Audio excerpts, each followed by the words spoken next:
recorded live in Jacksonville, Florida. This is Trivia Warfare. More than just a pub quiz, Trivia Warfare is your gateway to a worldwide trivia community.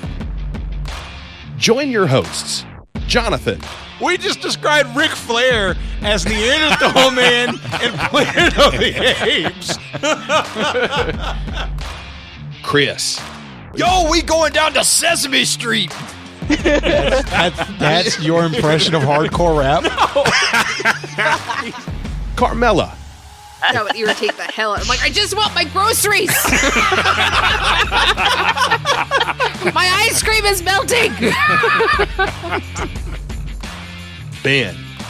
4 halogens in that list. Oh my God. You were like, it's not the halogens. I'm like, no, Ben, no. Those damn halogens got me again. And the rest of the Trivia Warfare Army for another week of fun and games.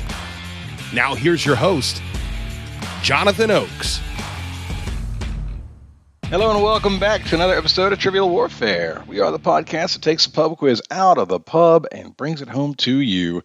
My name is Jonathan, and I am here today with Zahkia Mendoza. Hello, Zahkia. Hello, Jonathan and friends. It is. I am also here with Nick Groves. Hello, Nick. Hi. You know, I have to tell you guys, it is a rare person who can still sound friendly and happy after having 30 minutes of technical difficulties and trying their hardest to get everything set up. And yet Zahkia pulls it off. She seems smiley and happy, even though she's just gone through 30 minutes of frustration and pain. So, Zahkia, you are a special person. Yeah. Have you ever seen the Katy Perry documentary, The Part of Me, where Russell Brand breaks up with her via text message right before she has to perform? And she's like, boo-hoo, like, oh, like ugly, snotty cry. And then like her stage set is that she goes into this little like elevator and she's lifted up through the stage. So she's like breaking down crying. And then this music starts and she grabs her microphone and smiles. So right. I'm wow. I am invoking my inner Katy Perry today. You know what? That's some talent. That's talent. That takes something right there. Well, It's time to introduce our guests, and we have some good ones today.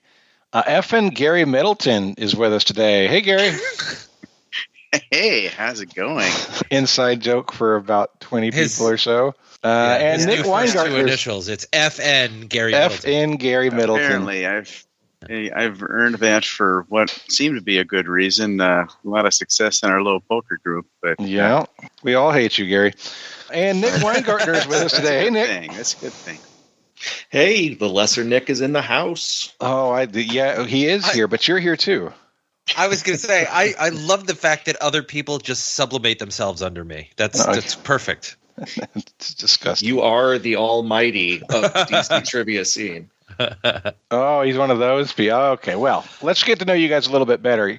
Gary, we'll start with you. So tell everybody where you're from, what you do, something fun about yourself. All right, let's see. I'm from apparently the hotbed of trivia, Gurnee, Illinois, because I keep hearing other people come on the show that are also from here, and I've not met all of them, but a few of them. We're about an hour north of Chicago, or not quite that far, but somewhere in that area. Always been up in this nook of the country. I'm a physical infrastructure engineer in IT, so I kind of design data centers, the fiber, the copper, all of that sort of thing, and I get to have a lot of fun travel to our various sites doing projects like that, which is nice. But probably the fun thing about me, other than the various travel, is I picked up a new sport in curling last year, and I love curling. It's always been captivating to watch during the Olympics and any other little time that they'll kind of show it. And it's been a blast, and it's now at least a reason to look forward to winter coming because, they shut down in the summer. And normally I don't really care for the winter, but it's a good challenge for me because getting all bent out of shape down there and balancing like that is not really my forte. So we'll get there. But I think that's awesome. Cool. Hey, you're not the only curler in our audience, in the right word, I don't think, but in our group of friends here, Tara Whittle up in New York enjoys curling. I never knew that, and that's probably a much bigger area for it up in the Northeast like that, I'm sure. Yeah, for sure. And all right, Nick, tell everybody where you're from. What you doing? Something fun about yourself. Yes, I am currently living in Greenville, South Carolina. I've been here for what's going on the 5th year of our 5-year plan. Still don't consider myself from here, but that's looking like it's more and more true every day. I am a director of machine learning engineering for a fintech out of Utah. And I'd say that outside of working, the most interesting thing I do is brew beer and compete in competitions in the upstate of South Carolina. Oh, what's your favorite type of beer? Oh, that's a good question. So my favorite type to drink is probably a Kolsch, which is a very simple beer. But my favorite to brew is an IPA because there's so many different hop varieties you can use, and the chemistry is just fascinating. And I knew you would make that face. It explains why they taste so bad, because people are like, oh, I don't know, let me ferment my own feces and see how this tastes. Oh, it's very hoppy. Yeah. If it doesn't taste like, bong water, or what I assume that tastes like, I honestly don't know, then you haven't put enough hops in it. Yeah, exactly. It's horrible. You are one of the rare people, Nick, who comes on the show with a full-fledged whiteboard in their background on their wall at home. I'm spotting this, and yeah, Gary's giving you the thumbs up. Yeah, it's a Nick thing. Who knew Nick? Double Nicks, double whiteboards. It's one of my favorite possessions in the whole world. Yeah, really. Who doesn't like walking up to a whiteboard and just being able to make notes? I had a whiteboard, and I did not use. I had it hung up, and the same information stood on that whiteboard for over a year before I took it. No, I'm not a whiteboard guy. I will tell you, it got me in trouble once. At the beginning of the pandemic, when we were Skyping into our doctors, I had a small problem with my lower back. So I had sketched a diagram for him that had like my buttocks and things and the pointing to where the pain was. Forgot to erase it. And it's in the background of my work Zoom meetings. And someone like pointed out like, what you got going on back there? And I was like, it's for medicinal purposes. That's fantastic. Really? So wait. I'm more confused. You had a Skype call or a Zoom call with your doctor, and we're trying to describe where the pain was, and instead of just Nick, keep your shirt on. My God. Well, so we did try that, but there's a big window behind me, and I was getting more and more uncomfortable every time he said, "Could you just bend over a little bit more?" Mm-hmm. So that's when we decided to diagram it out and go theoretical. Right after the third time somebody says that to you, it does get uncomfortable. It does. He did start an OnlyFans, though, so there's that. Yeah. His only mistake was he forgot to wipe his butt. No. Oh, that's good, Gary. I love that. That's nice. Oh, it took a second. I love it. Guys, so I think, I'm feeling pretty warm already. It's a good conversation, but I think we need to get hotter. It's time for Warm It Up, Chris. It's time to warm it up on Trivial Warfare today. And there's only one person who can warm it up for the TWA, and that's Chris. And sometimes Jonathan. So, all right, Zahkia, Nick you're up. I didn't plan on tailoring this Warm It Up, Chris, exactly to you, but seems like it's gonna be. So everyone else, hold on to your butts. Hey! Yeah. All right. And I promise it's not about butts. Today's Warm It Up, Chris, is craft beer or niche perfume. Okay. All right. So, both craft beer and niche perfume tend to have quirky, fun names. So I'm going to give you a name. You tell me whether it's a craft beer or niche perfume. Okay. Oh, geez.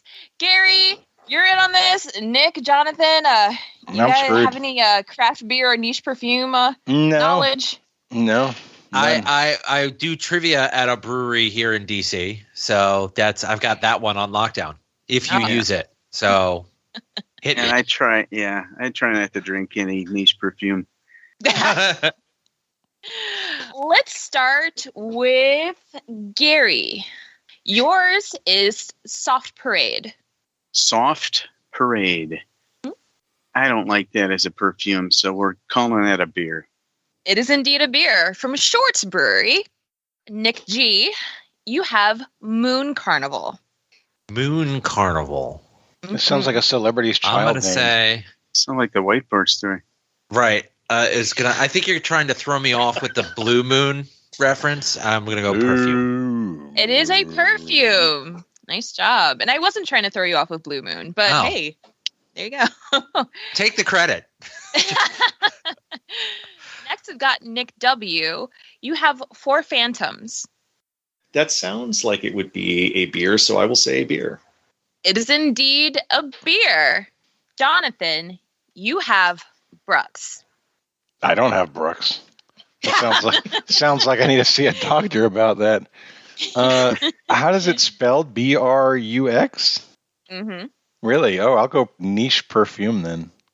It is indeed a beer. Oh no! From Sierra Nevada Brewing. Oh no! Gary, you've got Madrugada Obscura. I'm sorry about that. I have Dare no you. idea. Was that a line from Mr. Roboto or something? Arigato, Madrugado, Espuro. Feels like a perfume this time.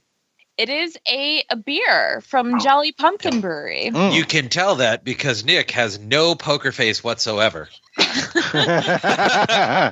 You would think he could hide it behind all that beard, but no. All the hair, yeah. Nick G. Yep. Bistro Waters. That's backwards, right? Because you sit there and you go, Bistro Water has got to be a beer because it's beverage based. So again, I'm going perfume. It is indeed a perfume. Yeah. Nick W. Tropical Diabolical. I am going to go with that being a beer, but I want to point out that bistro water sounds like you're just putting au jus on yourself and then going out. I've often thought that perfume makers are missing an opportunity by not having like a bacon scented perfume for women. Steak, yeah. Because I'm telling you, there's not a smell that I want to smell more than that. That's Yeah, you know, that's put your attractive. beef water on me. Yeah, that being said, I don't think women's Oh, goodness. Gross. Oh boy. Beef water. So we said beer. Nick W., you gave me beer for Tropical Diabolical. I did. It is indeed a beer. Jonathan, you have Poets of Berlin.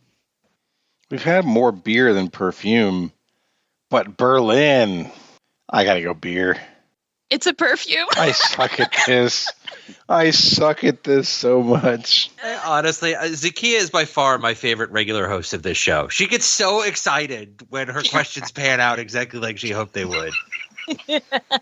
I'm a very happy evil genius. Yeah, no, it's chaotic evil. Love it. Yeah. So, Gary, you have a little something something. A little something, something.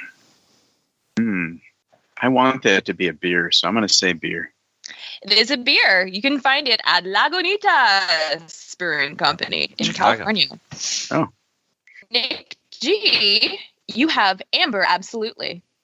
Amber, absolutely. Mm-hmm. Oh, again, this is a obvious beer, so I'm going to go perfume because amber is beer color. It's a perfume. There you go. Amber is also a perfume note. Nick W, Mojave Ghost. That's what they called me in college. I'm going to go with a beer, but I feel like I'm destined to be wrong. Mojave Ghost is a perfume. Wow, that sounded as much like a beer as anything. Yeah. Yeah. It's by the people in Byredo. It's a Swedish perfumer, I believe. Jonathan, you have Go Fruity. Go fruity, go tooty, shake your Go booty. Tutti Frutti. Go fruity sounds like a beer to me. It's a perfume. Oh God, I'm bad. I'm over. Gary. Gary, I'm giving you Gentle Fluidity. Are you now? My goodness. Yeah, you are. I think you are. Gentle fluidity. Gentle fluidity. It sounds too sweet to be a beer. I bet I can get it in 2 guesses, but my first guess will be a perfume. It is a perfume. There you go. That was a sequel to a popular Queensryche song. Gentle fluidity. Gentle fluidity. That's after silent fluidity. Silent lucidity. Silent lucidity. Yeah. I should have mentioned this is the last go round that I have of this.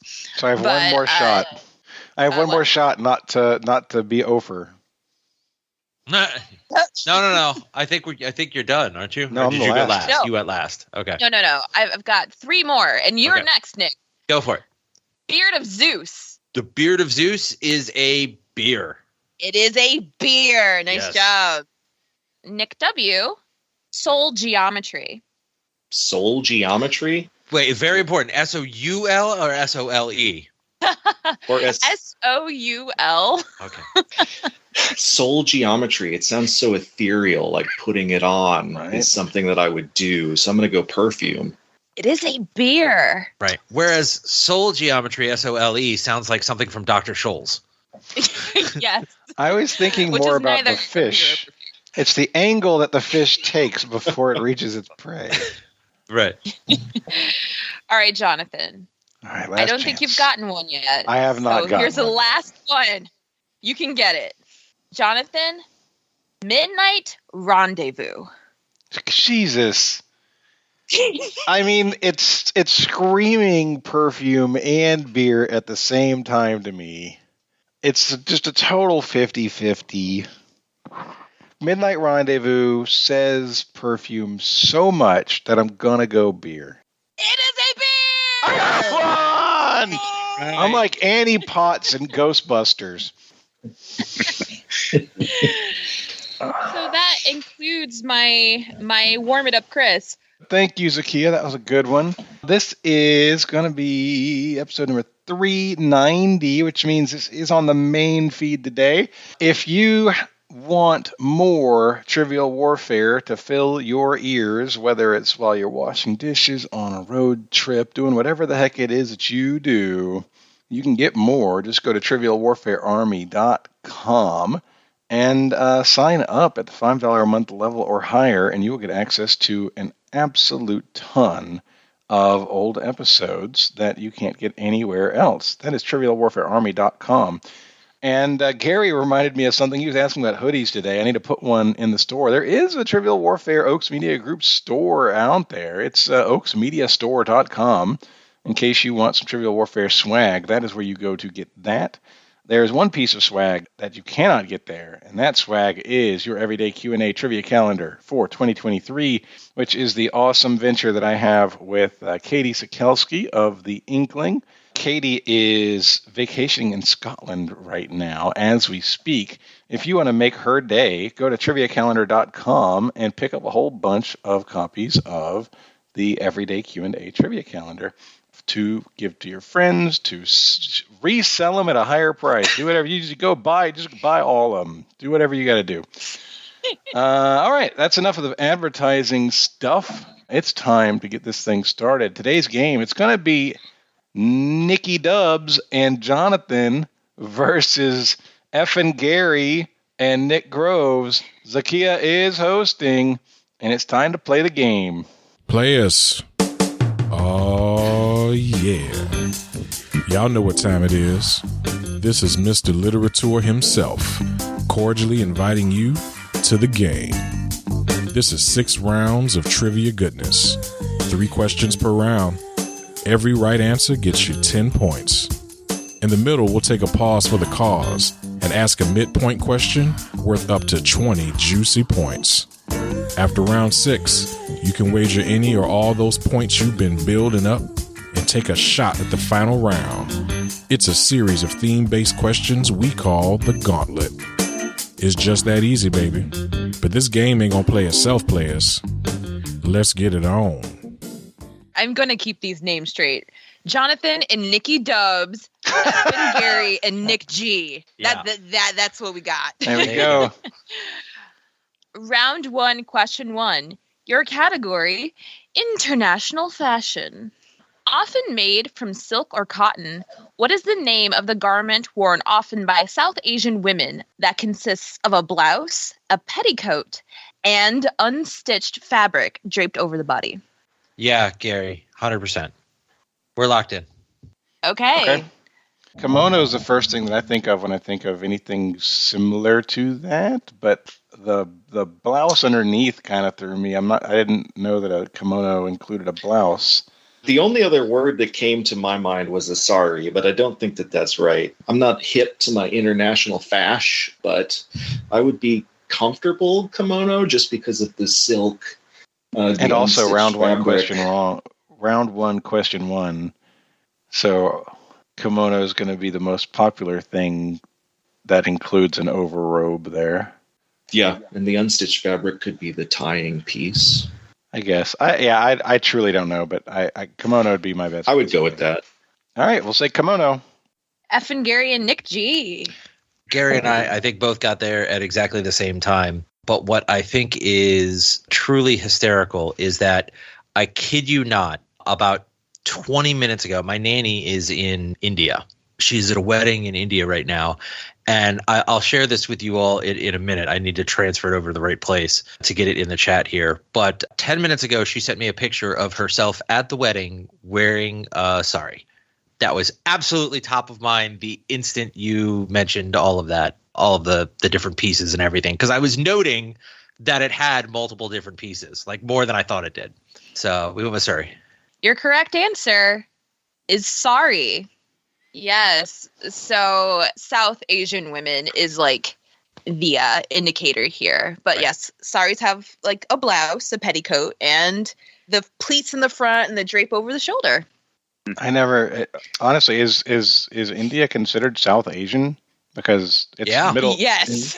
It's funny because it's more northern than Southeast Asian. We went towards Japan and South Korea and those kind of places, and they're further south than India. Japan, not considered South Asian.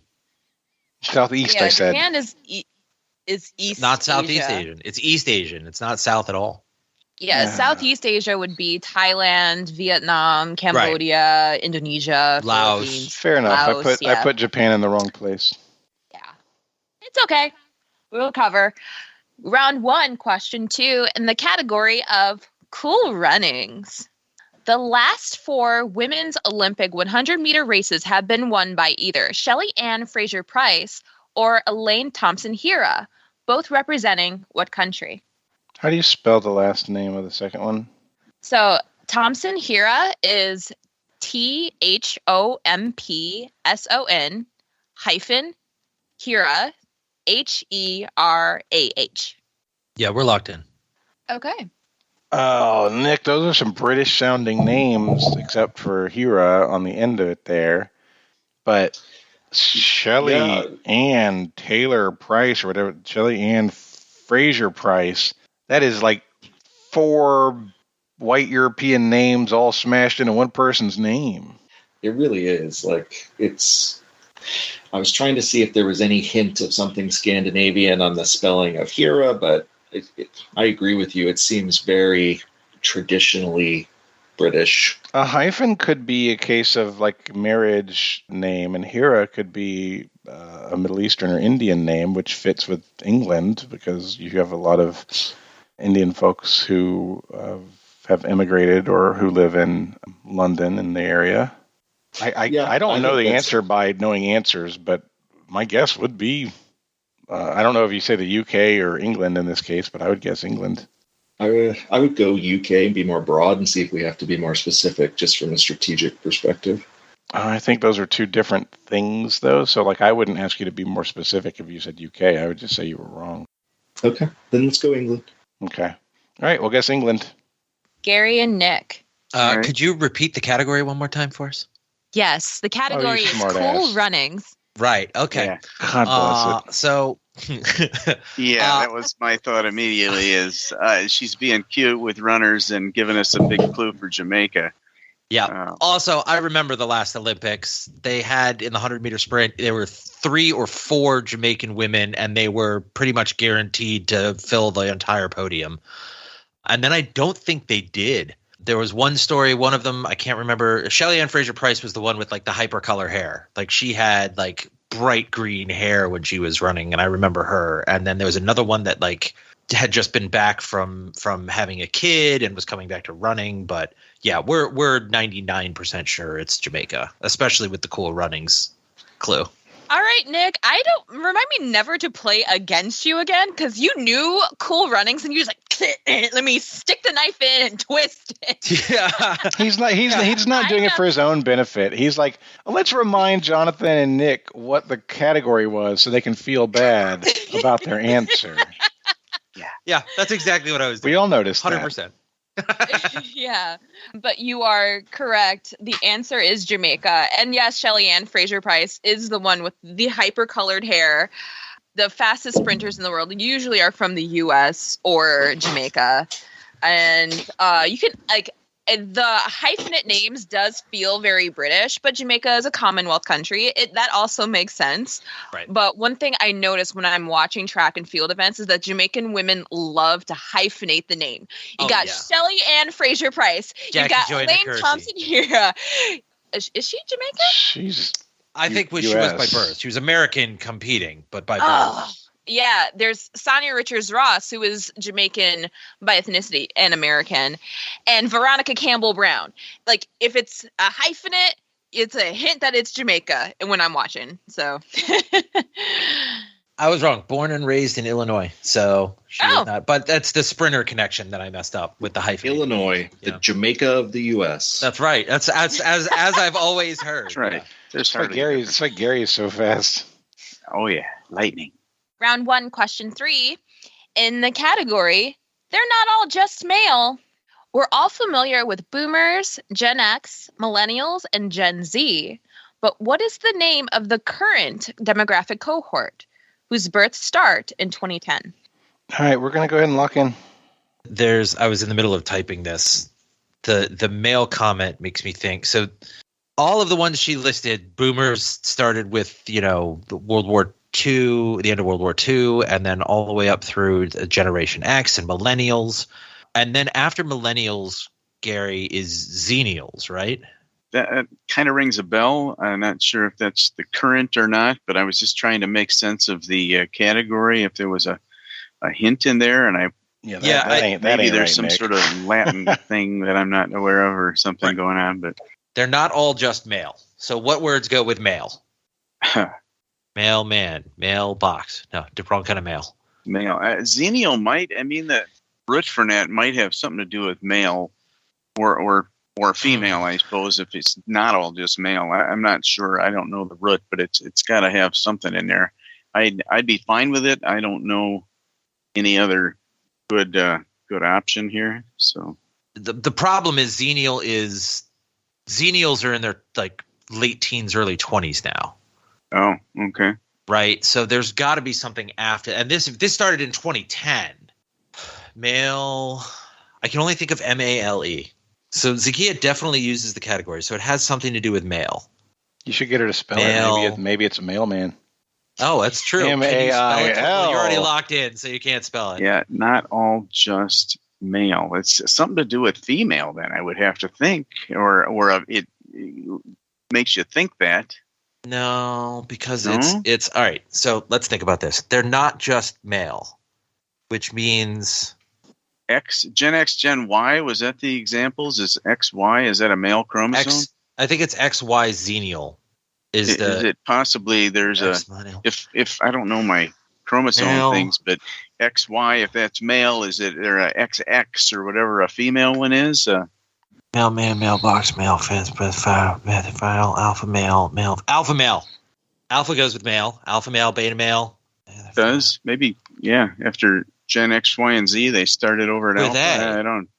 That I like. That I like. If they went through X, Y, and Xennial, after Z comes A, alpha male, not all just male. That all fits together. So, yeah. That seems clean. That's clever. Okay, so are we going with alpha? I like it. All right, we're going with alpha. Okay. You guys are infuriating. So, Nick, Xennial starts with an X. It's a bridge between Generation X and Millennial. It's before Millennials, not after. Oh. It's in between X and Y. But you went back to Y instead of Millennial, which helps you a lot because the generations go X, Y, Z. So it brings you back to A. We said Alpha. The correct answer is Alpha. Nice Wow. job. God, that's Great so work, bad. Gary. So here's a score check. At the end of round 1, Jonathan and Nick, you have 10. Gary and Nick, you have a perfect score of 30. All right. All right. Round 2, question 1. Your category is in the news. There's no good GNU Right. without Gary GNU. I apologize for the maybe butchering of this word.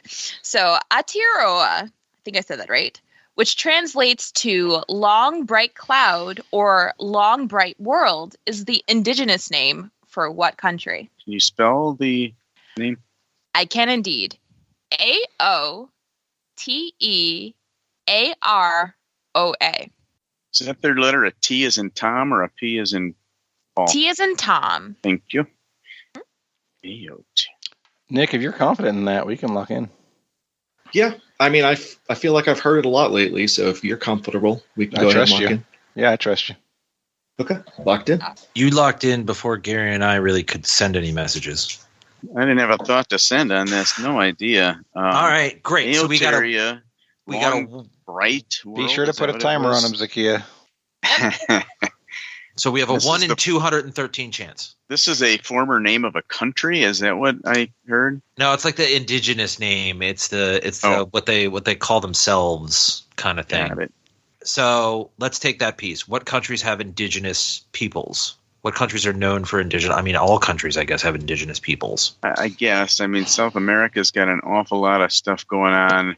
New Zealand, Australia, but I think we know what they call themselves, unless there's a bunch of different groups too.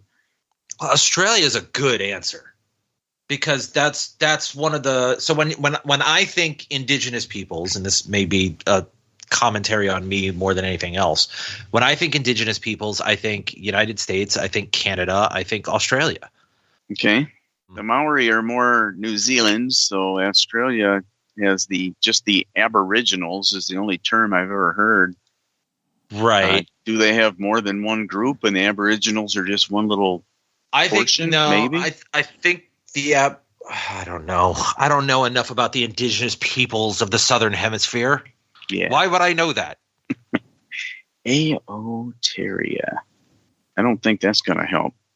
Long, bright cloud or long, bright world. A sunny, some sort of an island nation that's like always sunny and always have puffy blue skies full of puffy clouds. Zahkia needs to work on her poker face. I'm just saying that sounds like heaven to me. Like, dude, I want to be on a sunny, puffy cloud place. Indigenous, yeah. Indigenous. You said island, and her face lit up. Mm-hmm. That's when I think of a long tropical island with indigenous people. Manhattan. Yeah. Yeah. Hey, we're Madagascar? That's a long tropical island. There's no people on it, though. Nobody lives there. Sure they do. Plenty of people live there. All right. We got to be running out of time. Gary, All right. pick something. Why not Madagascar? I've never heard of a term for their indigenous people. Sure. Okay. We are locked in with Madagascar. Okay. Nick. Well, thank God, man. Oh, jeez. This is torture. All right, Nick, you're the one who had knowledge here. Yeah, so I was pretty sure just based on being in the news, which, first I heard in the nude, but then I heard in the news, and there's been a lot of talk recent weeks of New Zealand wanting to go back to a less colonial name, and there seems to be some support from Jacinda Ardern and others, so we went with New Zealand. Yeah, Nick, it would help you if you paid attention to the category name because it's not just in the news as in current events, but it's in the news as in the correct New answer. Zealand. New Zealand. An island nation. Oh, damn. Your face Clever. lit up when he said an island nation. Zakia, you're going to have to watch that. Because I've always heard Maoris. I don't think I would have been talked into that. It's so. AOT. Yeah. So, cut it out. Yeah. Yeah. Aotearoa is a Maori word. And just as, a side note, the indigenous people of Madagascar are the Malagasy people. Oh, that makes sense. So, yes. Led by their king, Julian, right? Oh, goodness. Jesus. I didn't understand, Gary, why it was when you went away from New Zealand because of Maori. I didn't understand why you guys were having a conversation about the names of the different indigenous peoples. I didn't see how that fit into the question at all. Yeah, the word for the place was the one she gave us. It wasn't the name of a tribe. Right. It would have been in the indigenous language. Yeah, I got lost somewhere in a question, I think. Yeah. Both of you kind of did that, and we were thankful for it. Now, also, Gary, do me a favor. Lean slightly to your left. Now I would have gotten it right. Because you were covering. He's covering it on the map. He's got a map behind him. Goodness. All right. So, round 2, question 2. Your category, rap, metal, Whitney Houston. Your question, Liv Tyler, Renee Zellweger, Ethan Embry, Roy Cochran, and Anthony LaPaglia are all preparing, for Rex Manning Day in a music store in what 1995 coming-of-age comedy? Wow, meows before I'm even done. Yeah, we were locked in. We were locked in after the third name. Yep. Okay.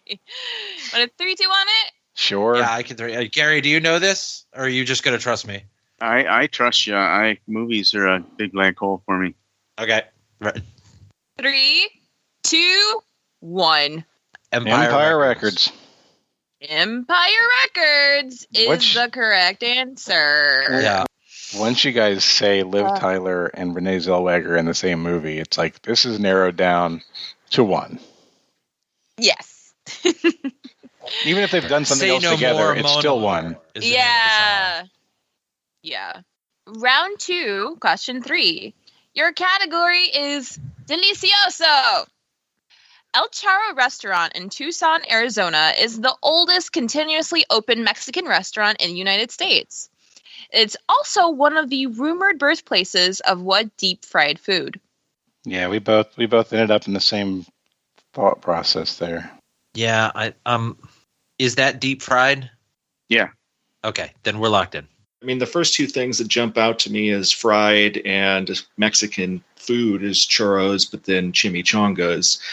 Jonathan also had the exact same 2 things. We both kind of like chimi better because it feels there's nothing more American than to take something authentic and deep fry it. So, Jonathan, are you still feeling good about going with chimichanga? I think chimichanga is the way to go. Let's lock it in. Nick and Gary, what did you say? We also thought churro or discussed churro, but this restaurant specifically was on this season of Top Chef, and they went there with like the daughter of the woman who founded it, or the daughter of the woman who founded it. And I want to say that it was enchiladas, but now the chimichanga thing is making me doubt myself. I mean, we locked in with enchilada, but you don't deep fry an enchilada. I wasn't sure if that was deep fried. It's not fried. not. Yeah. No? Oh. No. Well, then. It's covered in sauce and cheese. Oh, yeah. I'll let you know, Nick, that enchiladas are indeed not deep fried. Yeah, they are cheese and whatever meat rolled in a tortilla and like covered in sauce and more cheese and usually baked. But you know what is deep fried? Chimichangas. Yeah. Chimichanga is the equivalent of a fried Twinkie. It's like, oh, here's this awesome thing. Throw it in the fryer. Yep. Oh, I'm so upset. So this is quite interesting. At the end of round 2, Now we've got a tie happening with Jonathan and Nick, and Gary and Nick both with 40. There we Nice go. job. The comeback is complete. It's now. Let's see what round 3 does to you guys. Let's start. Round 3, question 1. Your category, obligatory sports-ish question. The Houston Astros signed a 30-year, $100 million stadium naming deal with what company in 1999? Only to quickly buy back the naming rights and then sell them to Minute Maid in 2002. I got Meow, meow, meow. Meow, meow. Oh, yeah. All right. Plenty of meow meows. Yep, 100%. We get 3, 2, 1 that too then. All right. 3, 2, 1. Enron. Enron is the correct answer. Yeah. Enron Field. Yeah. That, yeah. It's really a bad look. Didn't It's a work bad out. look. I was going to say, why did they have to pay it out? Couldn't they have just, waited an hour and a half for the company to fold and keep the money? I don't know the details. Yeah. Nicholas, I don't know. All right. Round 3, question 2. Your category, she's the bee's knees. Did you say Quinta cheese or she's? She. She. Okay. She is the bee's knees. I didn't know this was I a kind brand of of heard cheese. cheese too. Yeah, me too. I like that one better. Go. I go heard with that. cheese too, and then I said in my head, no, that can't be right. That doesn't make any sense. It's like, what does this have to do with cheese? Oh. Okay. Sorry. Let me get it together. All right. We're good. All right. Question. Quinta Brunson is currently the creator, executive producer, writer, and star of the Emmy-nominated sitcom Abbott Elementary. But she got her start appearing as a regular in videos produced by what internet media, news, and entertainment company? All right, we're saying the same thing. All right, we'll lock in. Okay. Gary and Nick. Honestly, I think what Gary and I are doing right now is we are going for a Trivial Warfare world record. Okay. This is round 3. Which question is it? Is it 1 or 2? 2. It's question number 2 of round number 3. So we are almost halfway through the game. Okay. Gary and I have currently sent each other 12 messages total to this point in the game. Either both of us immediately know the answer, or both of us are desperately waiting for the other person to say something. Yeah. Or we're still writing down the question. All right. So an internet Are they locked? production company. Did they lock? They locked. Yes. Okay, Okay. locked. Bee's knees feels like it could get us there. Should be a hint. Yeah. Sting or honey or hive. Is there something called the hive? Keep going down that path. You're going to come across something eventually. I mean, Sting or BuzzFeed. There's a BuzzFeed. that's sort a of thing. That's an internet news company, and that makes sense. Go with that. Yeah. BuzzFeed it is. That's where we'll go. Okay, you locking in? Yes. Mhm. All right. Jonathan and Nick. I hate them, Nick. I do too. I hate them. Yeah, you get. It's amazing what they can pull off. Yeah, now a buzz. We said BuzzFeed. The correct answer is BuzzFeed. Yes. Yes, it is. Yeah, you guys are pulling Jonathan's over there. Like It's a not- lot of it's- them. No. No. Jonathan pulls nothing out of his ass for no reason. We have a solid thought track that we go down until we come up with something that matches everything. Just You make because a you're random not sequence of noises, and then an answer comes out. Just because you're not able to comprehend the logic that I'm using to make my connections doesn't mean that there's not logic. You just can't see them. Right. No, the way pulling a Jonathan goes is that, what about this thing over on the left? And this is, all right, so we're going to go with that? Yeah, I think we should go, wait a minute, what about Abraham Lincoln? Because the connections Yo, are that's a always much better happening. answer. They're always happening. Right? This is, Gary starts naming words to do with bees, and then just stops when he hit to something that worked. Yeah. I don't know. Pure honey, baby. Pure honey. All right. Round 3, question 3. Your category is technology. And this is kind of inspired by my manager at work. So shout out to Dan. Hi, Dan. Hey, Dan.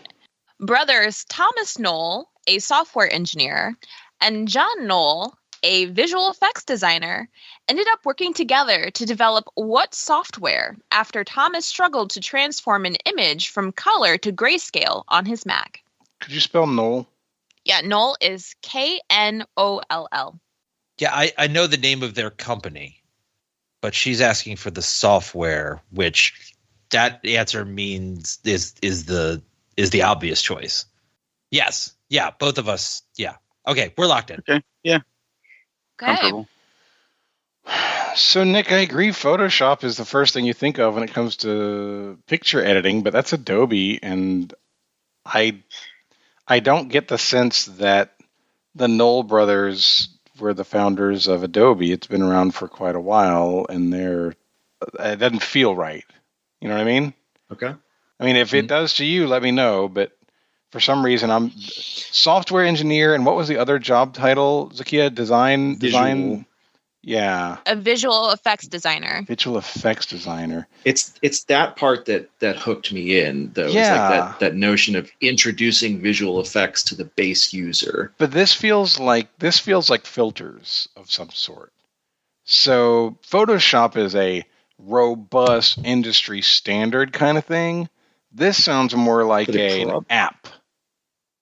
Right? But it may not have been when they did it. Because, we're talking about there wasn't a way to turn images into grayscale. That feels like the 90s. Adobe predates Macs. I feel like that's a true statement. I'm not sure, but I believe it is. I mean, I remember using Adobe Acrobat a long, long time ago.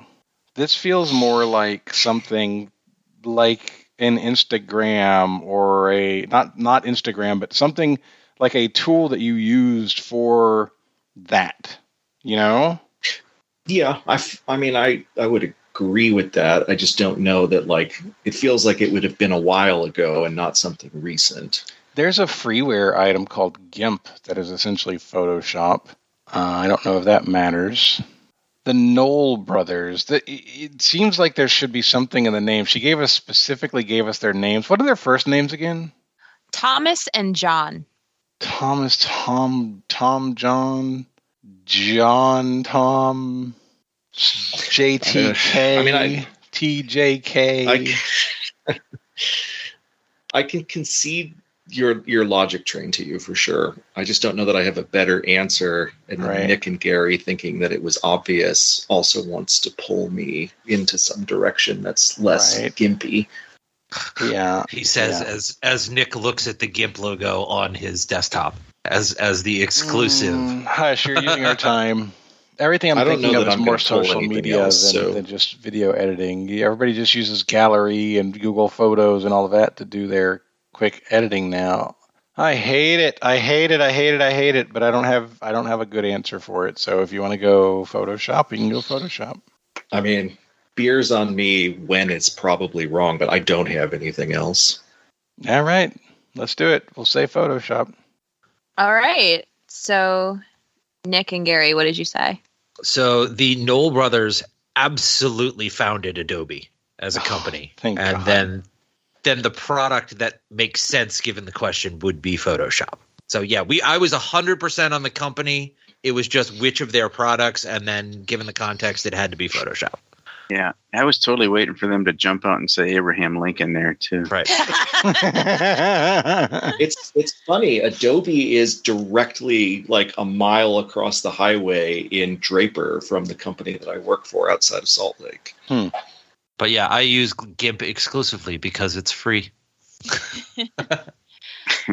All right, so let's break it down with some flavors. So about Adobe, Thomas and John Knoll, I don't believe they actually founded the company Adobe itself. That was founded in 1982. But it does predate the Thomas Mac. and Thank John goodness. Knoll, I can add on. Nick does not owe Jonathan a beer because the correct answer is still Photoshop. Thomas and John Knoll developed Photoshop, and I believe what happened is that Adobe, as it works as a business, like acquires smaller companies and then like put Photoshop under their umbrella like suite of software. I just remember seeing Knoll written along with the Adobe logo with, I guess, one of the early versions of Photoshop. So I guess that's where my connection, like I connected the Knolls to Adobe more so than Photoshop, but I guess that's where the divergence would come from. Yeah, it's Photoshop. But another fun fact about this is that John Knoll worked for, I think, Industrial Light and Magic or something like that. And he ended up like using the Photoshop technology in the 1989 movie, The Abyss, the James Cameron movie. So that was like proto Photoshop. Also, Photo. University of Michigan grad, so there's another tie-in too. Yeah. I didn't go to University of Michigan, but it happens to be close by. Right. You know, if Frodo had been working on it, it would have been a proto-photo Frodo. Proto-photo. Or Frodo's proto-photo. A proto-photo, yeah. Mm-hmm. Proto. All right. So round 3 had perfect scores for both teams. That brings both of your scores up to 70 going into the midpoint. You know, Nick, if our brains had been awake in the first 2 questions, we'd be winning right now. We would. Cool Runnings was right there. It's so frustrating. Yeah, it really right was. there. That was Gary. Gary and I literally said, "Do we even need to discuss the question given the category title?" Well, I have something very fun and special planned for the midpoint. So I've been watching the show, the College Humor Dropout show, Actually, recently. Yeah, love it.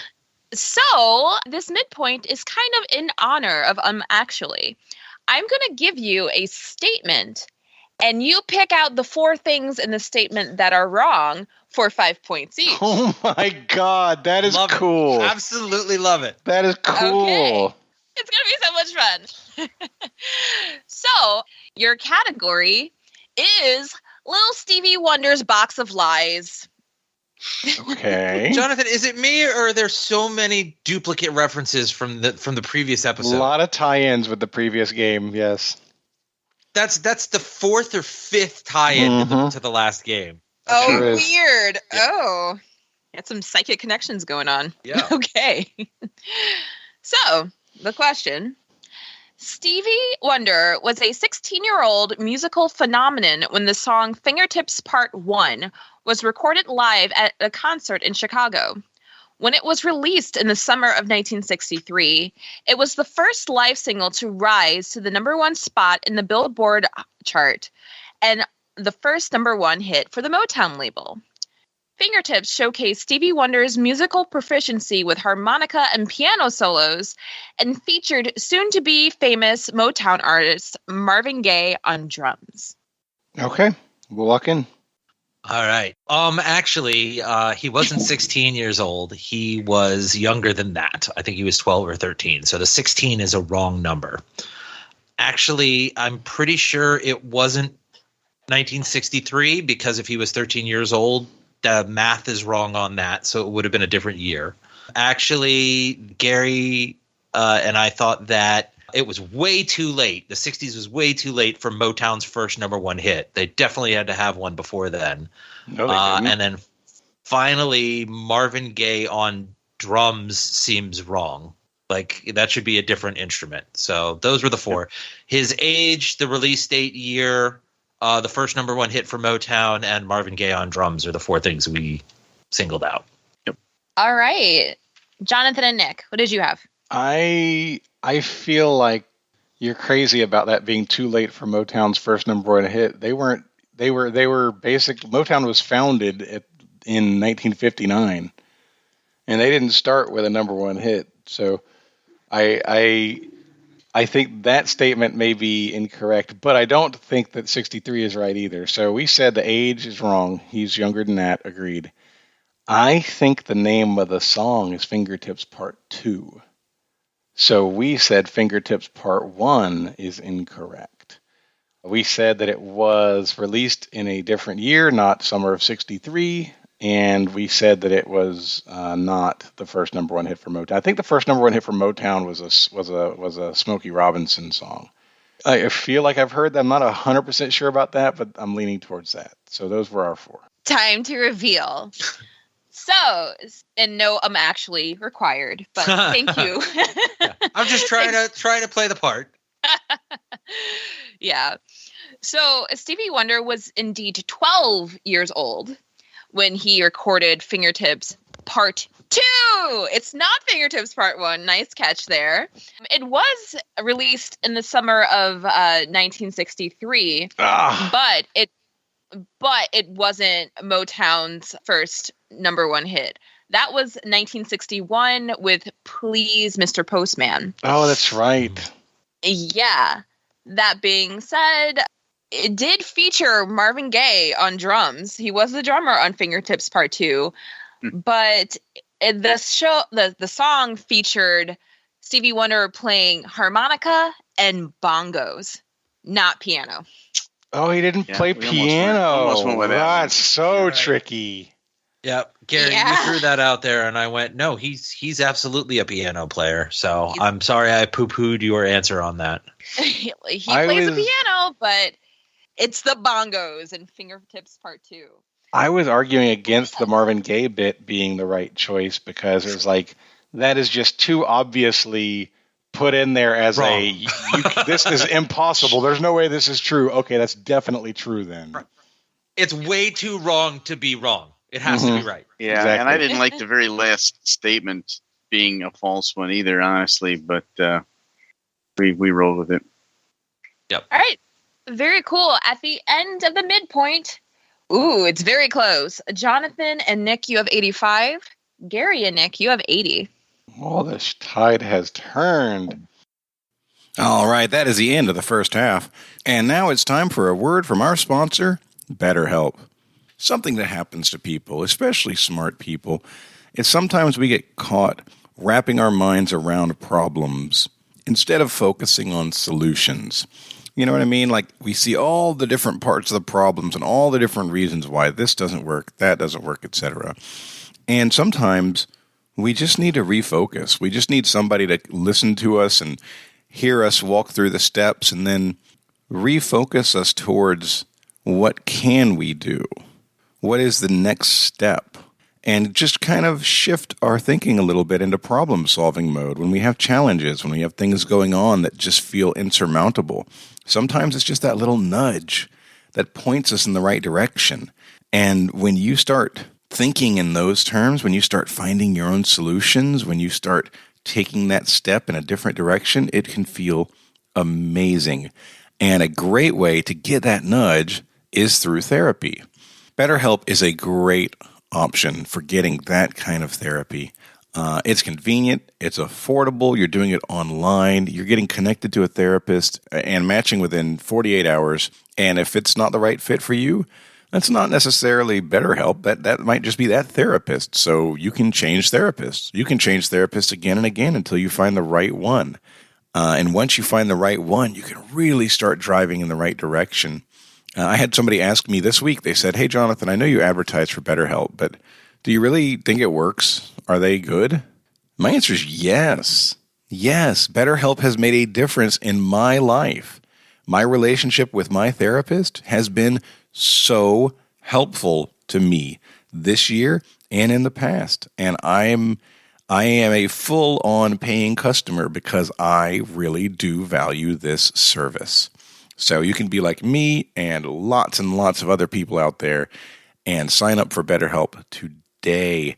You can become a better problem solver and get focused in the right direction. Therapy can help get you there. You just need to visit betterhelp.com/TWA. Do it today and get 10% off your first month. That's 10% off your first month by going to BetterHelp. That's HELP.com/TWA. And you can start getting the support that you need. Today's show is also sponsored by Every Plate. Fall is finally here. The kids are back in school. We're all back to our busy schedules. You got to take the kids to practice. Got to take the kids here. Got to take the kids there. One of the best time hacks for saving time with dinner is Every Plate. And don't think that meal kits like Every Plate are too expensive. Think again. Every Plate is 25% cheaper than buying and using the same things from the grocery store. So you don't have to rely on takeout. You don't have to rely on drive-thrus. You can have legitimate, quality food you prepare and eat with your family through Every Plate. Now, there's lots of options. There's quick and easy options. There's a meat and veggie or veggie alone, even a family-friendly option. So you can choose what type of things you want delivered. Whether it's going to be super smash burgers or creamy lemon herb chicken, you're going to have real food that you prepared that you can eat as your family. And Every Plate makes that possible and makes it easy. You guys know that I've been using Every Plate for a long time. And I have had Sebastian, my son, try more different food using Every Plate than any other way. It has been a difference maker in the types of food that he will eat because he gets the chance to try things that I wouldn't order necessarily from a drive-thru. Now, you can get your first box of Every Plate for just $1.49 per meal by going to everyplate.com and entering code TWA149. Guys, did you hear what I said? $1.49 per meal? With the rising cost of food and the rising cost at restaurants, $1.49 per meal is an incredible value. Go to everyplate.com and enter code TWA149 and get started today. All right, let's get on with the second half of today's game. Round 4, question 1. Your category, African geography. All right. So, most African flags have red, yellow, and green in them to emulate the flag of this country, the only one on the continent that wasn't colonized. There is an asterisk here that this does not include Liberia, which was a state made after most of the colonization. So not actually a geography question at all. It has nothing to do with knowing where anything is. It is a flags and history question. I was like, I'm decent with African geography. I'm lost when it comes to geopolitical information. Flags is at the very least geography adjacent. Yeah. Yeah, sure, it's adjacent. Yeah. Football is adjacent to baseball. That doesn't mean knowing something about one leads to something about the other. All right. Gary, it's the number that I put below the answer that I put is how sure I am. Okay, we're locked in. And Gary, I have no idea how to answer why you think you thought something. Yeah. Why I thought this or that. In Mrs. Bumbleschmidt's third grade class, she made this statement, and that has stuck with you through your entire adulthood. Oh, you talk about some bad statements by teachers. My kids had a doozy. She still talks about Yosemite National or Yosemite Park. Yosemite Park. Yeah, the teacher. Oh, my God. All right, so y'all are locked in, right? Okay, so Nick, red, yellow, green. She didn't say black. Red, yellow, green. In my head, I was seeing black with these colors, but no. Red, yellow, green. It could be stripes. We could be talking about a striped flag. Three broad stripes, horizontal on top of each other.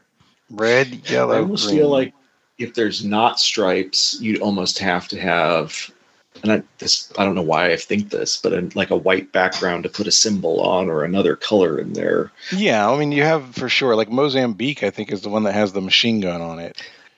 I think is that not the right one? Let's use a little bit of logic.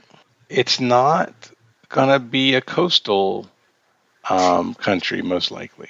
Those were the easiest for naval powers to colonize. Okay. So that makes sense. I'm going to throw an idea out there, and I want you to tell me if this sounds stupid, because I don't know the colors of this country's flag, but what about Egypt? That was the first thing that came to mind. I know it was occupied by Britain in the Egypt was a thing well before colonization was a thing, you know? That's also a very good point. That was the first thing that came to my mind. Technically, a lot of Africa was around before colonization, but yeah, I mean, clearly the whole continent was there before colonization. Okay, yeah, that's if we want to go that way with it.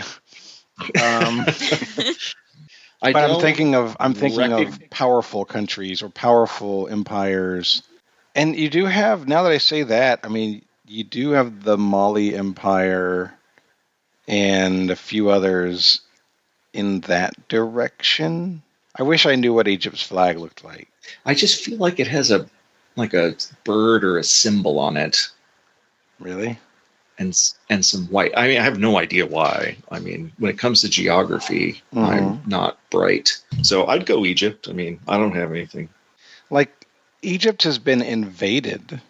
Napoleon's men shot the nose off the Sphinx. I mean, I don't think it's ever been a colony of a major. I don't think so either. Let's go ahead and guess it. All right, let's do that. All right, we'll say Egypt. Nick and Gary. So this was something that I actually did have relative thunder on. I'm going to feel real dumb when I'm wrong here.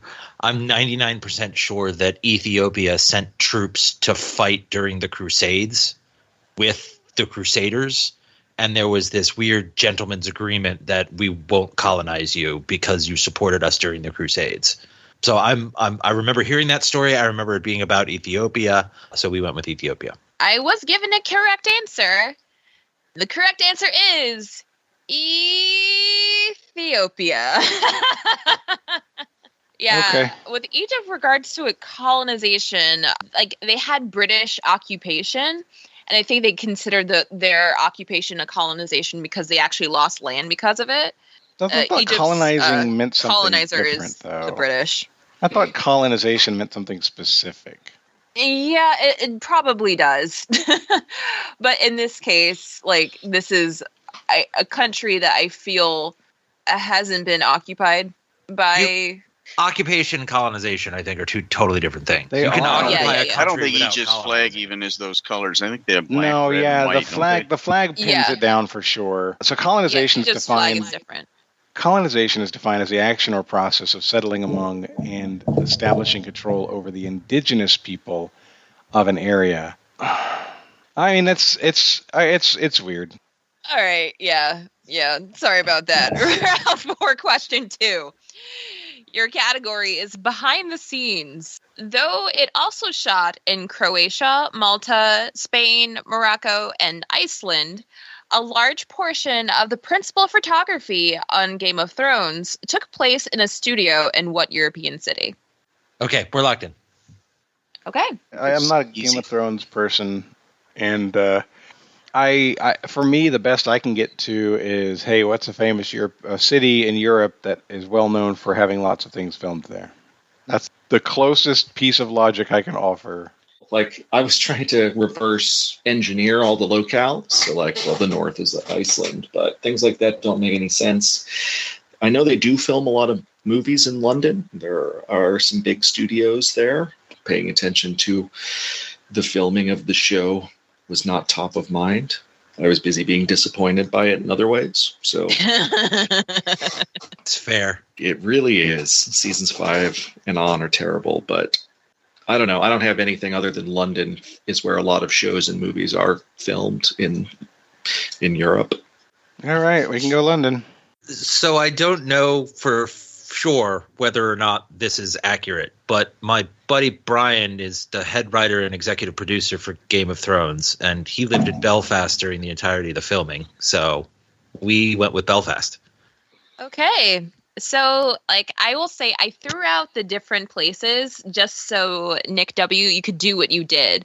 So, Croatia is King's Landing. Malta and Morocco were Essos. Spain was, the Dragon Pit. Iceland was the north across the wall.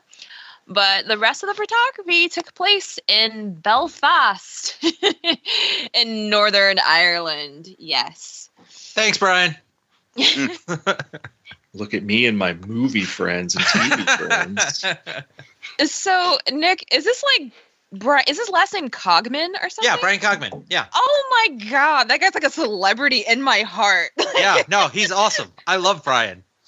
Let him know I love him. He's great. He graduated from Juilliard. The whole story of him getting the job on Game of Thrones is awesome. But All right, Nick, well, let's get him on Trivial Warfare. Come on, what the hell? You can't have celebrity friends and not bring them on. I have attempted to engage him in Game of Thrones trivia. He was not interested in participating. Well, then I guess you're not that good of friends. Obviously, yeah. And just for interest, the last 4 words I typed in Nick was, "Who don't you know?" Round 4, question 3. Your category is come and eat the sweets. All right, if I miss this, I'm in trouble. This is my damn wheelhouse. The founder of this candy company lived and worked in both Uruguay and Peru before traveling to California, where he set up his first shop in 1849, selling confections to gold miners. It's a very specific market.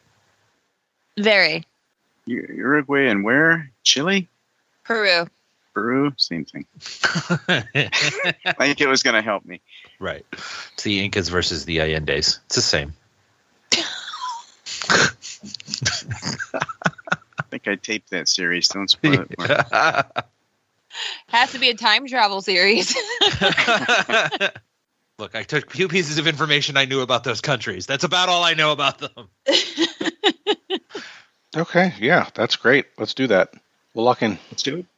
Okay, Gary and Nick. So Gary has been lying to me, is what I figured out, because he said he had never heard of Rocher, like the little Rocher golden. No, am I the weird one here? They sell them at Costco. Dude, no, I love the damn things. The little hazelnut chocolate doodads. Yeah. Yeah. First of all, I read that as Rocher, but but Rocher sounds vaguely familiar. It also sounds vaguely French.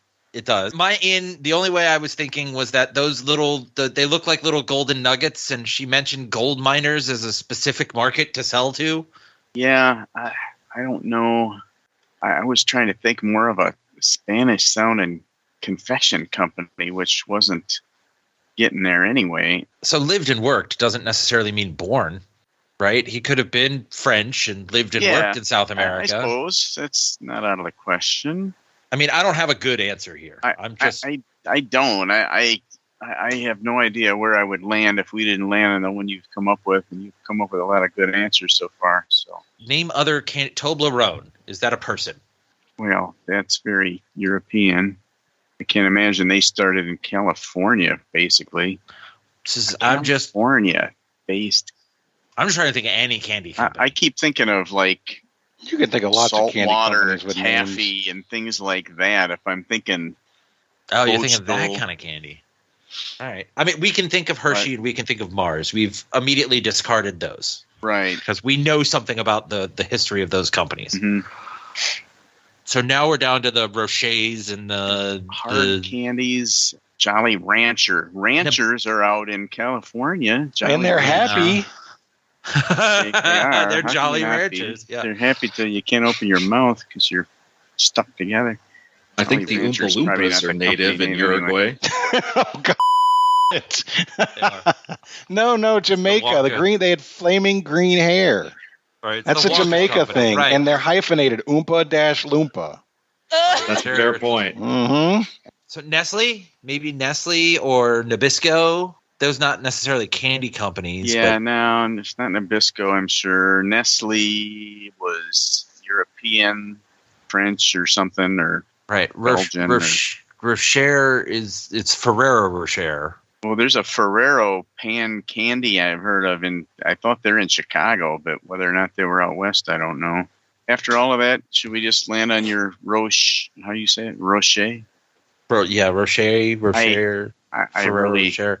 If we say it's Ferrero Rocher, so that'll get us two candy companies because they merged at one point. So maybe she'll ask us to be more specific, and then we'll have a better idea. that's fine. Okay, so we're saying that. What are you saying? That's right. A lot That's always of a good this. sign. Blah blah blah blah blah blah. Ferrero Rocher. We're saying Rocher. Okay. I hate Jonathan you so much. and Nick. I mean, we don't know the right answer, but look, she asked about selling things to gold miners. They shaped like little gold nuggets. We said Ferrero Rocher. 10 points to Zahkia on this Oh one. boy, it's Mr. Cadbury. So if I was as you guys were deliberating, I thought maybe a better category for this would have been like San Francisco treats. Does Ghirardelli? Yes, someone said it. The answer is Ghirardelli. Oh. Yeah. So Oh. Ghirardelli was born in Italy Uh-huh. to candy makers. He moved to Uruguay to study chocolate making. He also went to Peru where he heard hey, the gold rush is happening. He's like, that's a lot of people. I'm going to sell my candy. So he went up to California and Ghirardelli became his company. Damn. Oh, yeah. Had we thought San Francisco, and it was immediately. Yep. Ghirardelli Square. You were so stuck Southern California, you never moved north with the saltwater taffies. I guess. I just didn't think cities. Yeah, that would have done it. Oh well. Well, lesson learned for me because I do want you to get these. That was interesting, though. I like learning about that. It's good.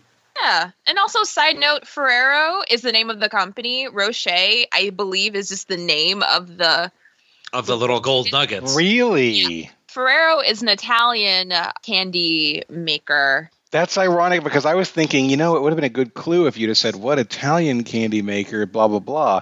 And then now Ferrero, also Italian. That makes it very good. Right. Ferrero chocolate and a Ferrero Rocher is the little gold nugget thing. What does Rocher mean? I don't know. What does Rocher mean? Usually rock, I think. Like Roche is Yeah, rock. Roche is like rock. I don't know. I think Rock Ferrero. translates to rock. It's the Ferrero rock. It's a chocolate rock. That's awesome. That's covered in gold. It's a chocolate nugget. gold rock. It's a gold rock. So yeah, I set up a backup wrong answer for this without even really knowing. But Right. But not only that, but you asked people that would absolutely just go for that route of thinking to get to the wrong backdoor answer. You live and you learn. Yep. All right. Just so like that's- Alanis Morissette. You live. You learn.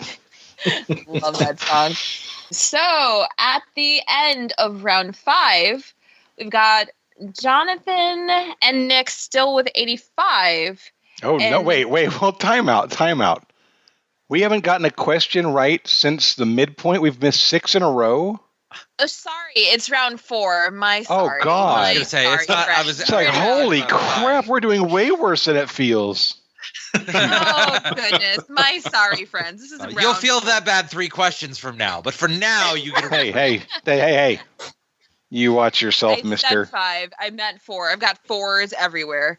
But yeah, at the end of round 4, Jonathan and Nick W, you guys still have 85. Gary and Nick G, you have 100. Don't like it. No, sir. Didn't like it. Let's fix You know this what? with the actual round 5. round 1, round 4, best rounds you've had so far. Round 5, written by my husband. So shout out to Dane. Thanks, Dave. All right, your category, itty bitty population committee. Your That's well done. That's really well done. Alaska, both Dakotas, Vermont, Wyoming, and Delaware all have populations less than 1 million people. What is the last state to cross the threshold of 1 million people, doing so in 2012? Also, Nick, did you call my husband Dave? No. Yeah, I just making sure, because that happens all the time. He's Dane like the dog, woof woof. Right. You're married to Dane Cook? No, No, he's she's married married to a to Dave, child. the founder of Wendy's. Alaska, Dakotas. Where's our free Delaware, burgers? Vermont. Just state is over 1 million, but they were the most recent one to cross that. Is that right? Yes. Yes. And is this list of things under 1 million comprehensive? Comprehensive how? Are there any other states under 1 million that are not listed? I do not believe so. Actually, I had to add an asterisk. This is as of April 1st, 2020. Because I went and looked it up. Did something change? Mm-hmm. It's like somebody moved into one of those states. Yeah. Around the end of somebody personally, me, moved into one of those states at the end of 2020 and increased the population. So do you want to go with your suggestion, Nick? It seems logical, unless you've got something else. No, I'm good with it. All right, let's lock that in. Well, the ones I like the best, I mean, I don't know much about Hawaii's population, but it's probably not enormous. Maine, I'm guessing, is fairly small. Idaho, even though it's fairly large, they do have Boise and 2 other places. So they might be small enough, but they worry me a little. Maybe New Hampshire. They got a couple decent cities in there that might put them up over, but there's a chance. Right. The ones I threw out were Montana or Rhode Island, simply because of size. But I agree with you, Gary. I think I think Providence is pretty darn big, and Montana you got wait a minute, Billings, you got Bozeman, you got the capital, Helena. So, those are my arguments. But we're trying to find Billings and Bozeman is the biggest in Montana. Here's the way I'll go with it. From an electoral college perspective, Montana has 1 representative. Yeah. Right? So it's one of the smallest states by population. Yeah, thinking about those cities compared to Providence and things like that, I could be talked into Montana, I suppose. That was also my knee jerk. That was my first thought. Yeah.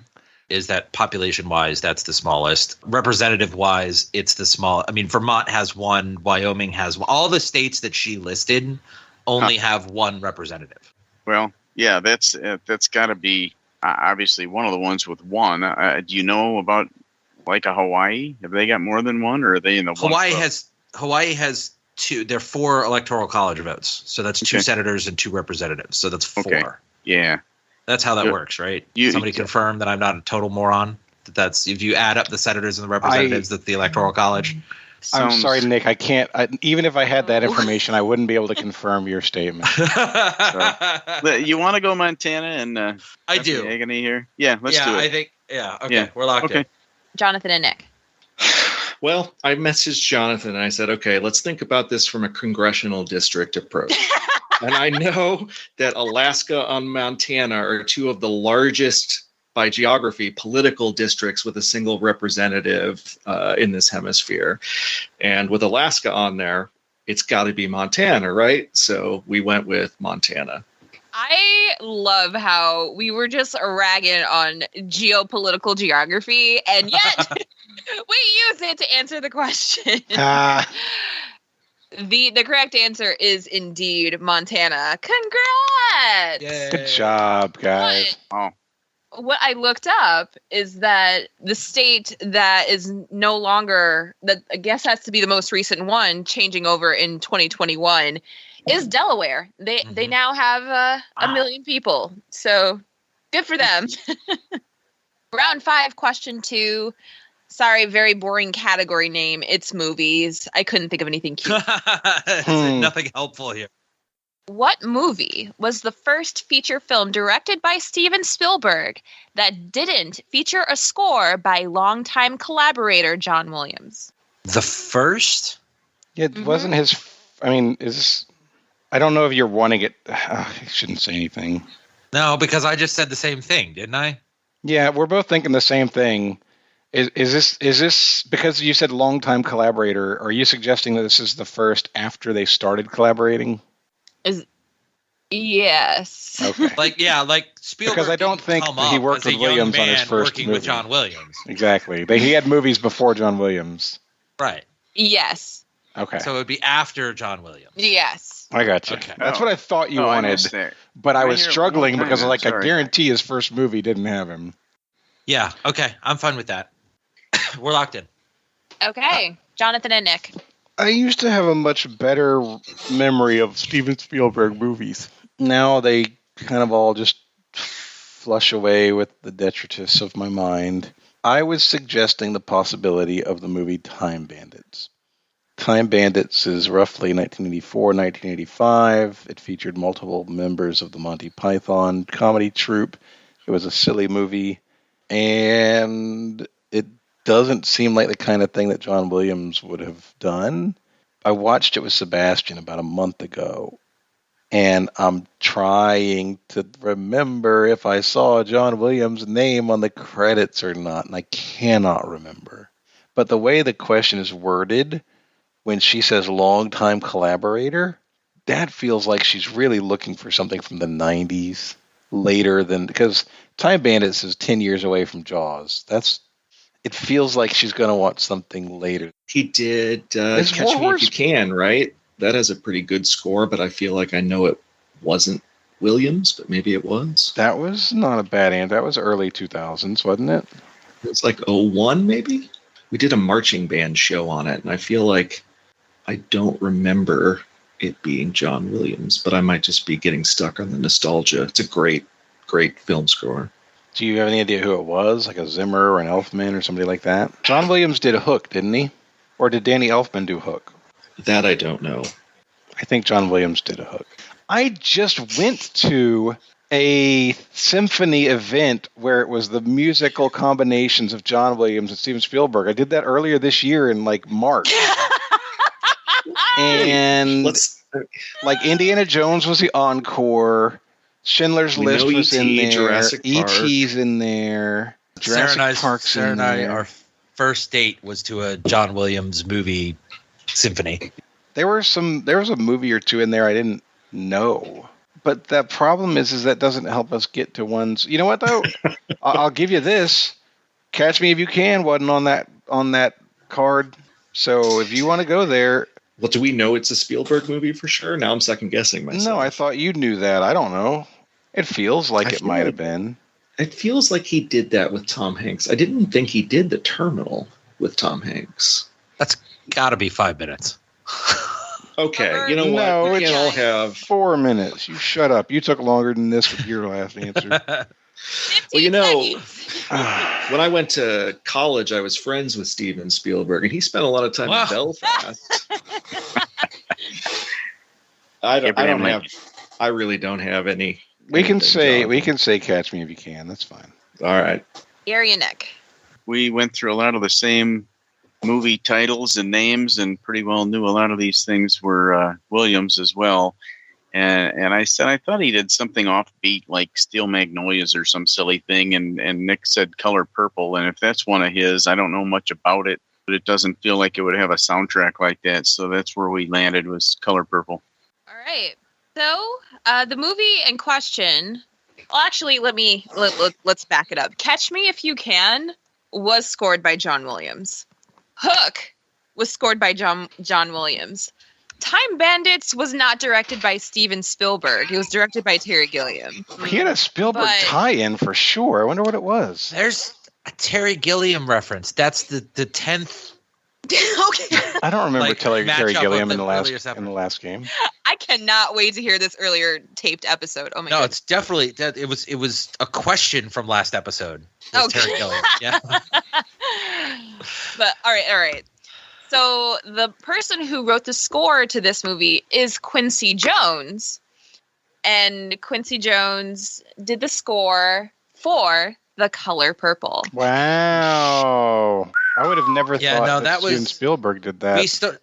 We started at the beginning and went, okay, the collaboration started with what? Jaws, and then we went from Jaws to what was the actual Indiana Jones, and E.T., Right. We went like in chronological order. It was Jaws, then Close Encounters, then Raiders, then E.T.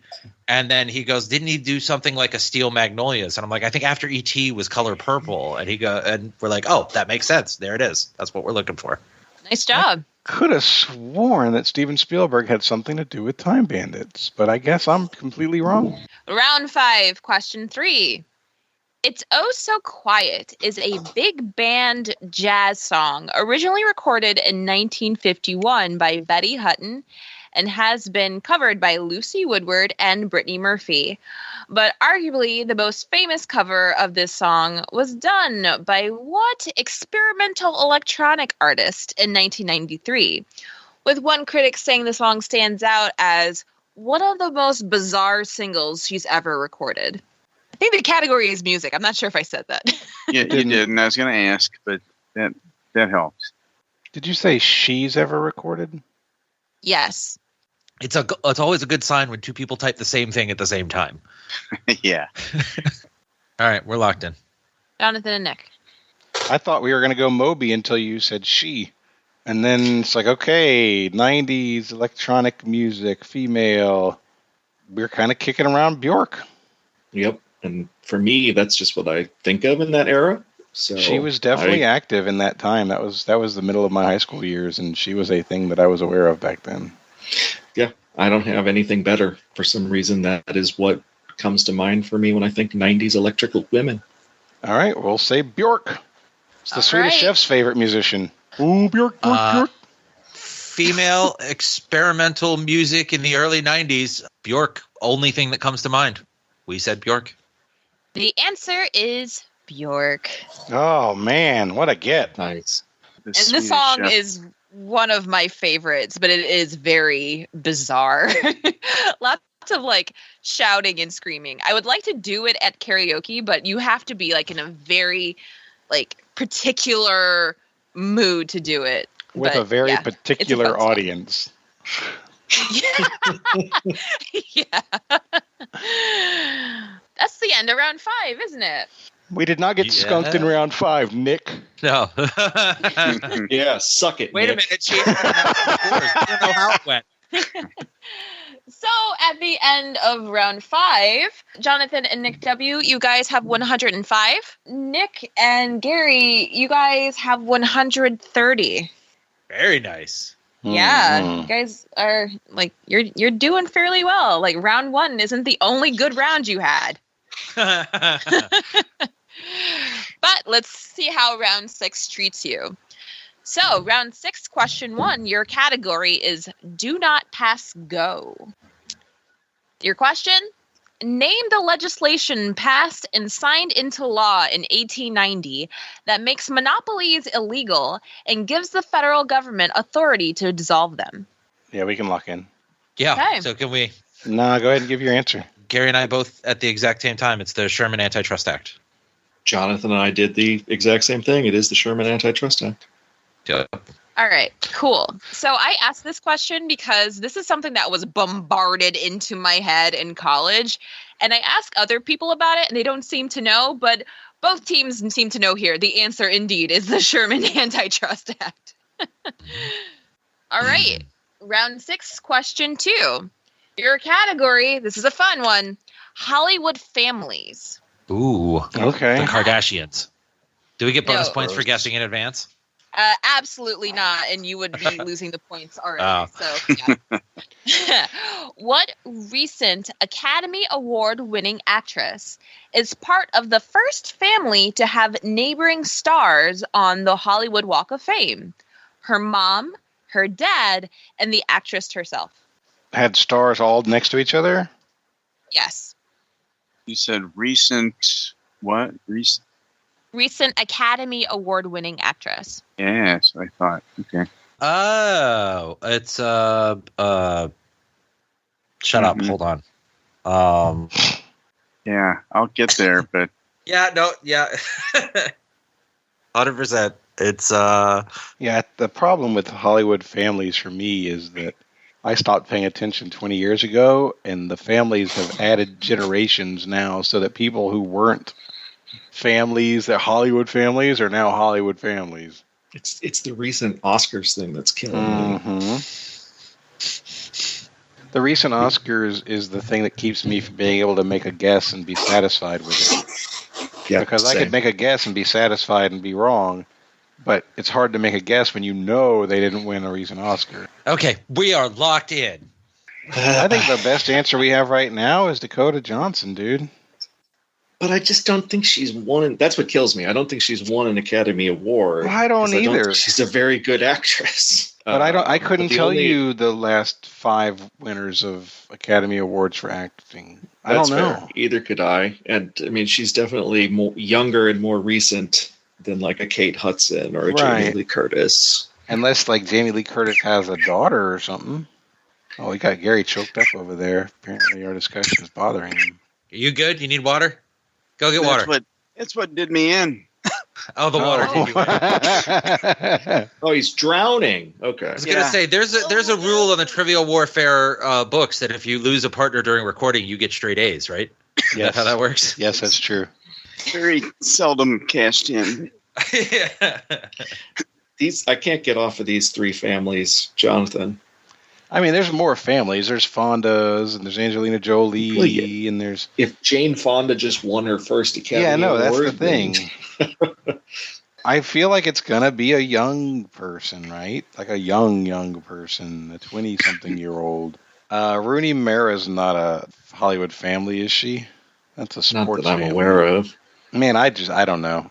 I'm fine with going Dakota Johnson and calling it a wash. Yeah, I mean, we can go with it, but if that's right, then slap my ass and call me Sally. Let's lock it in. All right, Gary and Nick. Yeah, Rooney Mara is not a Hollywood family. She's a football family. Her family what I owns the said. Giants and the Steelers. That is what I said. We could not pull the Academy Awards. We tried so hard to remember the name of the person who was the daughter of Kurt Russell and Goldie Hawn and eventually pulled Kate Hudson.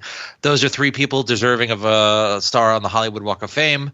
We didn't think that she won an Academy Award, but we also didn't think we were going to reasonably pull the correct answer. So we said that family. Kate Hudson, Goldie Hawn, Kurt Russell. Mm-hmm. It's been choking Gary up ever since. Yeah. Yeah. One bad drink and you're done for. So I think the trap is to assuming that this is someone who is maybe younger. Like this actress is probably she's not old. She's in her 50s. But the mom is Diane Ladd. The dad is Bruce Dern. The correct answer Laura Dern. is Laura Dern. Laura Dern. Yeah. Yeah. Wow. She won the Academy for Marriage Story. Mm-hmm. Oh, that's right. Yeah, no, as soon as you said Dern, I'm like, oh, God, that's right. She did win her first one. It's better than my initial guess of does Brie Larson have famous parents? Absolutely. She has Colby Larson and Limburger Chatter Larson. Larson. That's right. Round 6, question 3. Your category is grains. Grains. I love it. Oh, it's great. The zombie wheat. The sunflower, the pea shooter, the walnut, and the cherry bomb protect your house from a giant wave of zombies. And what mobile game released in 2009? Jonathan, can you pull out the hammer thing that you have and go ahead and hit that one for me? All right. Oh, you locked in? Yeah, we're locked in.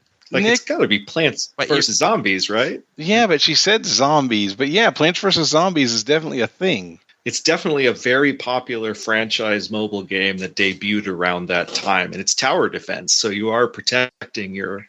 Yeah, no, I mean, I don't have any. I don't have an answer I'm going to be able to give you that is more strongly related to what she's given us than that.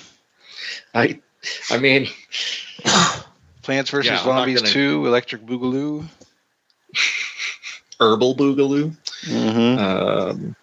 I don't have anything else. I just feel like this has to be the answer. All right, we're going to say Plants vs. Zombies. Okay. Nick and or Gary had meow meows. What do you guys say? Yeah, it's definitely Plants vs. Zombies. And in Zakia's defense, she did not say zombies. I said zombies. I thought she said zombies. I did say zombies, Oh, but you did you? said zombies before I said zombies. Okay. Ah. And I impersonated a zombie when I said the Right, category name. Right. The correct answer is indeed Plants vs. Zombies. All right. Lance versus Zombizzles. All right, what is our score going into the gauntlet? I believe, yes, Jonathan and Nick, you have 125. Gary and Nick, you have 150. Okay. I think the important thing to know going into the gauntlet is that no matter what happens, Nick is going to win. Oh, really? I am proud to endorse Nick. That's sentiment. Would you guys like the gauntlet category? Absolutely. That would be helpful. Your gauntlet category is True Blood. Cold-blooded. 150 to 130? 125. 125 and 150. You guys have 150. They have 125. All right, our wager's locked in. All right, I think we have a wager determined. We're locked in. So with that, I will ask you the first question in the gauntlet in the category of True Blood. The vampire sheriff of Shreveport, Eric Northman, played by Swedish actor Alexander Skarsgård, is over 1,000 years old and was what in his previous life? Perhaps a nod to his actor's heritage. We're locked in. All right, we're locked in. Question 2 of your gauntlet, your category True Blood. This character, the beloved fry cook and later spirit medium, shares his name with an actual city in Louisiana and a famous French marquis that fought in the American Revolution. Oh, yeah, we can lock that in, Nick. Yep. We're locked in. Question 3 of your gauntlet, category of True Blood. Alan Ball, the creator and showrunner of True Blood, was also the creator and showrunner of another dark HBO comedy drama series. This one about a family that runs a funeral home that ran from 2001 to 2005. This is not the gauntlet that you wanted to be behind on. Right here.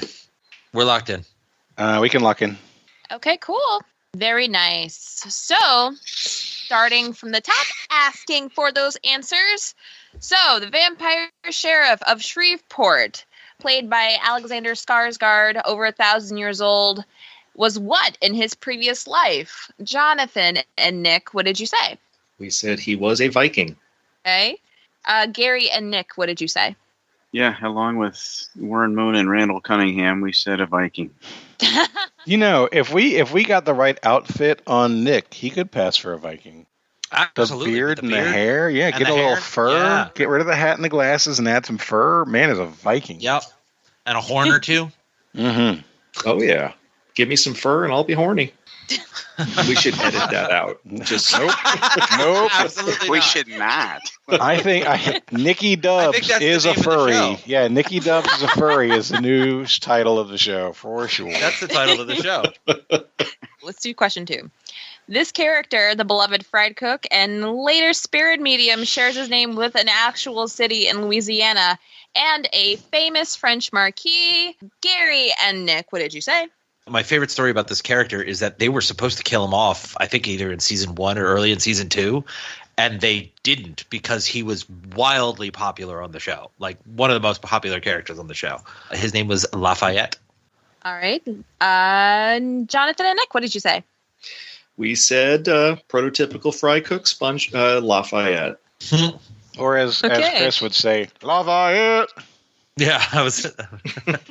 If you didn't hear that in Chris's voice in your mind when you thought of the answer, you're not listening enough. All right. The third question in the gauntlet. Alan Ball, creator and showrunner of True Blood, was also the creator and showrunner. I know words of another The showrunner. Showrunner of another dark HBO comedy drama series. This one about a family that runs a funeral home. Jonathan and Nick, what did you say? I mean, funeral home takes you directly to the grave. We said 6 feet under. 6 feet under. Sorry. 6 feet under. Okay. Gary and Nick, what did you say? Yeah, we simultaneously typed to each other 6 feet under. So that's where we are. All right. Gary went the smarter way by using the number 6, and I typed out the word, so it took longer. It's the only way I beat him into the chat.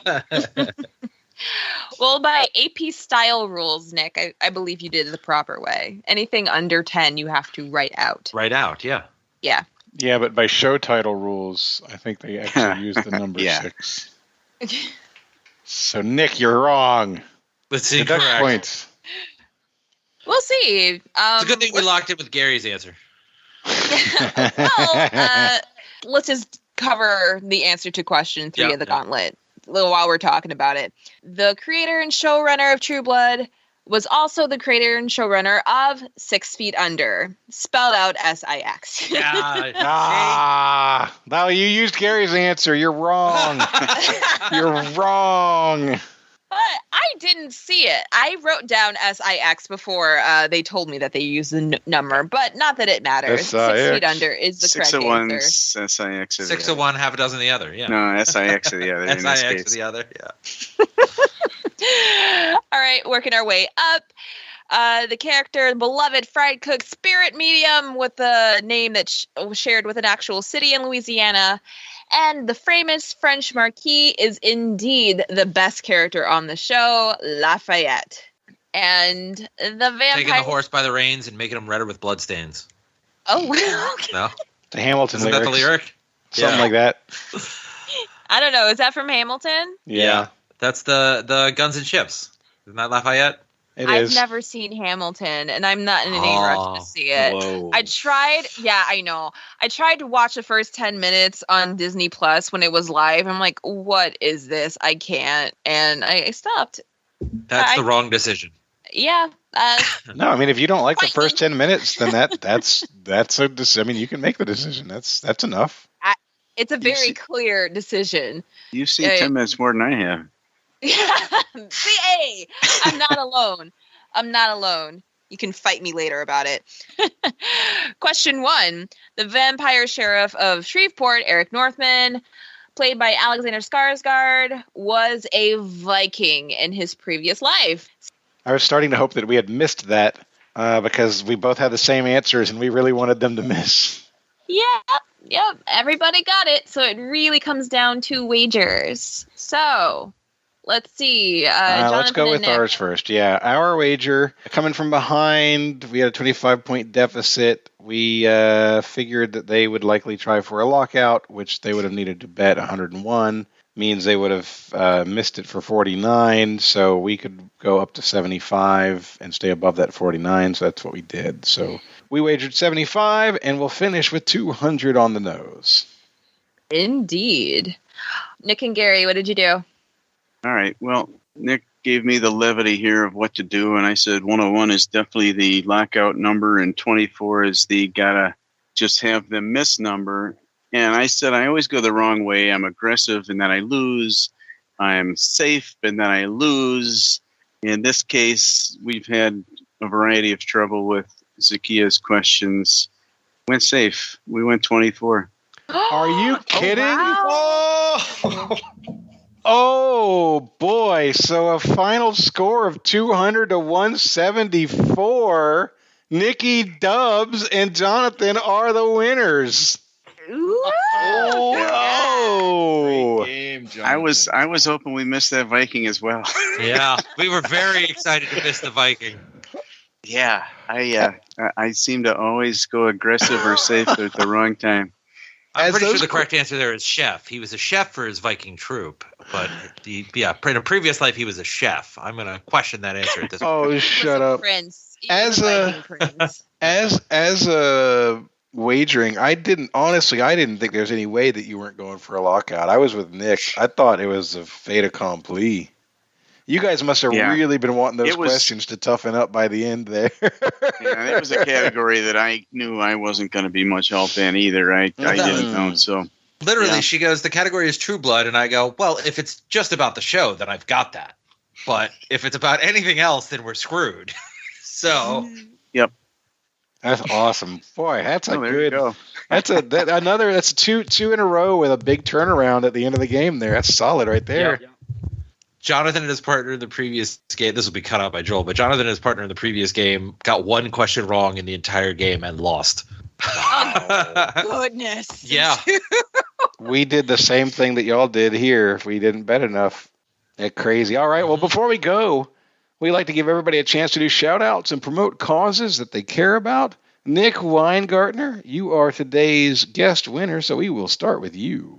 Thank you, Jonathan. Thank you for having me, everyone. I would just give a shout out to the National Down Syndrome Society, as I tend to do on here. Great organization, doing a lot of good advocacy work up on the Hill. Check them out if you or anyone in your family has anyone that you care about with Down syndrome. Absolutely. Very cool. And Gary, over to you. Shout out to the whole community, I guess. Looking forward to SporkleCon coming up, getting to meet a lot of people. So certainly let's all get together and have a good time. And as far as anything else to promote, just be good to everybody. Do to others as you would like them to do to you. And I think things will work out real nice. Very cool. You know, it's you got to get a sense for the zeitgeist sometimes. And the fact that SporkleCon is coming up when they're not paying for an advertisement and still getting a little bit of a freebie here, that means there's going to be a lot of people there. So that's cool. All right. Well, that does wrap us up. So for Nick W, for F'n Gary, for Nick Groves, and Zahkia Mendoza, I'm Jonathan. This has been episode number 390 of Trivial Warfare, where it's not just trivia, it's war. Bye, everybody. Bye. Bye. Thanks for listening to Trivial Warfare. Be sure to check out the revamped TrivialWarfare.com as your one-stop shop to submit questions, join the community, and get access to over 150 archived episodes.